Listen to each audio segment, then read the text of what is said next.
और मरियम बीबी दूसरी साइड पे कहती हैं जी कि 23 करोड़ का 100 मोटो है, पता नहीं कौन सा 23 करोड़ है, उसमें से मुझे तो आप निकाल दें। फिर इतने जो हजारों की तादाद में यहाँ पे कारकुनान खड़े हैं, इनको भी निकाल दें, तो फिर गिने कि कितनी गिनती है आपकी। आप कोई 8% है, कोई 10% है। आटा मुयसर नहीं था, महंगाई इतनी कर दी कि कुव्वत खरीद खत्म हो गई, तो उसके बाद ये आपको मुफ्त आटा देना शुरू हो गया। उसके बदले में क्या लेना इन्होंने? देखो हमने आपको खाने के लिए रोटी दी, अब हमें वोट दो।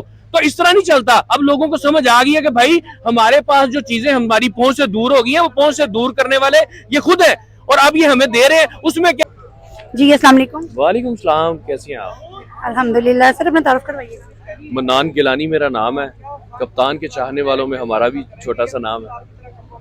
जी सर, ये जो 14 मई को इलेक्शन की डेट अनाउंस हो गई है, इसके हवाले से आप कुछ कहना चाहेंगे? जी फिलहाल तो ऐसे लगता है बाजार के तहरीक इंसाफ की जो अंत तक मेहनत थी, जो इतने महीनों से जारी थी, जिसके लिए इन सब ने लाठियां खाई, टीयर गैसेज झेली, केमिकल वाले पानी बर्दाश्त किए, मारें खाई, गिरफ्तारियां करवाई, तो ऐसे लगता है कि एक उम्मीद की किरण पैदा हुई है कि हालात अब ठीक होंगे।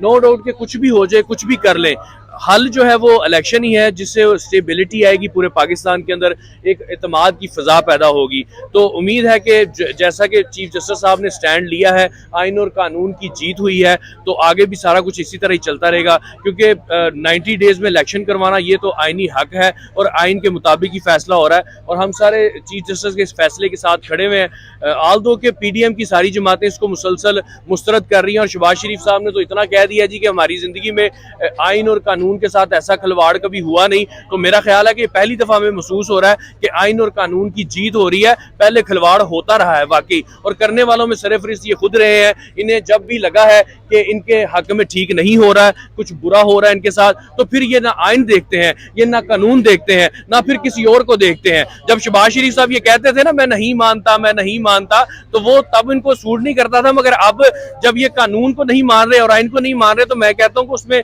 थोड़ी करेक्शन कर लें कि मैं आइन को नहीं मानता, मैं कानून को नहीं मानता, मैं किसी और को नहीं मानता, मैं सिर्फ अपनी मनमानी करता हूँ। एक बात तो ये है कि ये जब अब इन्होंने पूरा महाज खड़ा कर दिया है, और मरियम बीबी दूसरी साइड पे कहती है जी कि 23 करोड़ का 100 मोटो है, पता नहीं कौन सा 23 करोड़ है, उसमें से मुझे तो आप निकाल दें। फिर इतने जो हजारों की तादाद में यहाँ पे कारकुनान खड़े हैं, इनको भी निकाल दें, तो फिर गिने कि कितनी गिनती है आपकी। आप कोई 8% है, कोई 10% है, तो 1-2 करोड़ की बात किया करें आप। 23 करोड़ ऐसे मुंह खोल के जब आप कहती हैं तो हमें घबराहट शुरू हो जाती है, यार हम तो इनके साथ थे ही नहीं, हम तो आइन के साथ हैं, हम कानून के साथ हैं, हम पाकिस्तान के साथ हैं, और पाकिस्तान के हक में जो फैसले होते हैं हम उसके साथ खड़े हैं। इस वक्त पूरी कौम जो है वो दिल से, जान से, अगर फिजिकली वो यहाँ पे आके मुजाहरा नहीं कर रही या कप्तान के साथ इजहार यकजहती नहीं कर सकती, मगर वो दिल के साथ चीफ जस्टिस के इस स्टांस के साथ खड़ी है कि यार पाकिस्तान के अंदर कुछ तो अच्छा हो रहा है, कोई तो ऐसा है, कोई तो ऐसा इदारा बच चुका है कि जहां से इंसाफ की उम्मीद रहती है, कोई तो एक ऐसा शख्स है कि जो इंसाफ और आइन और कानून के मुताबिक हम लोगों को लेके चल रहा है। और क्या पूछना चाहती हैं आप? जी सर, बहुत शुक्रिया सर। ये मैं महंगाई के हवाले से पूछा थी, जैसे ये आटे की किल्लत चल रही है, जैसा कि रोज सुनने में आता है, कोई बुजुर्ग के आटा लेने गया, उसकी डेथ हो गई है, कोई खवातीन है वो बेहोश हो गई है लाइन में लगी आटे के लिए, इस हवाले से आप कुछ कहना चाहेंगे? आपको अभी तक आइडिया नहीं हुआ कि हमें तो समझ आ गई है, यहाँ पर अब बच्चे को समझ आ गई है कि ये पहले भूख पैदा करते हैं और उस भूख को मिटाने की खातिर फिर ये आपसे सौदा करते हैं कि पहले इन्होंने ये आटा नायाब कर दिया, जब आटा मुयसर नहीं था, महंगाई इतनी कर दी कि कुव्वत खरीद खत्म हो गई, तो उसके बाद ये आपको मुफ्त आटा देना शुरू हो गया। उसके बदले में क्या लेना इन्होंने? देखो हमने आपको खाने के लिए रोटी दी, अब हमें वोट दो।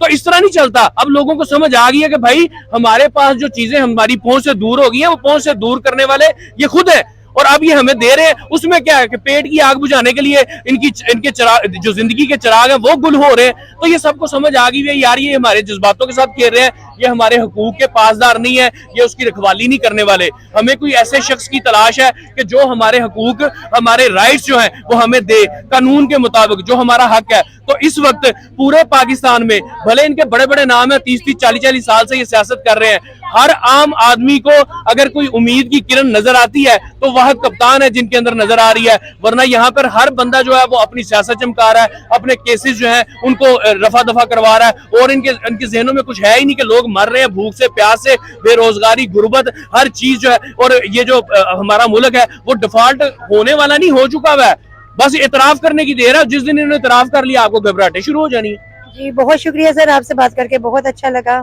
Thank you. खान साहब के लिए कोई मैसेज? खान साहब के लिए यही मैसेज है कि जैसे वो डटे हुए हैं डटे रहे, क्योंकि अब जो अवाम है ना उनके साथ डट गई है, और अवाम कभी भी नहीं चाहेगी कि यार एक लीडर जो हमारा कायद-ए-आज़म के बाद एक ही लीडर जो है वो नजर आ रहा है वो उनसे छिन ना जाए, तो वो घबरा ना जाए, वो बैठ ना जाए। अभी तक तो उनके असाब बड़े मजबूत हैं, उन्होंने दूसरों को घबराहटें डाली हुई हैं, तो हम ये चाहते हैं कि उनकी ये जो साबित कदमी है वो इसी तरह रहे। और हम बहुत शुक्रिया sir, Thank you. Thank you.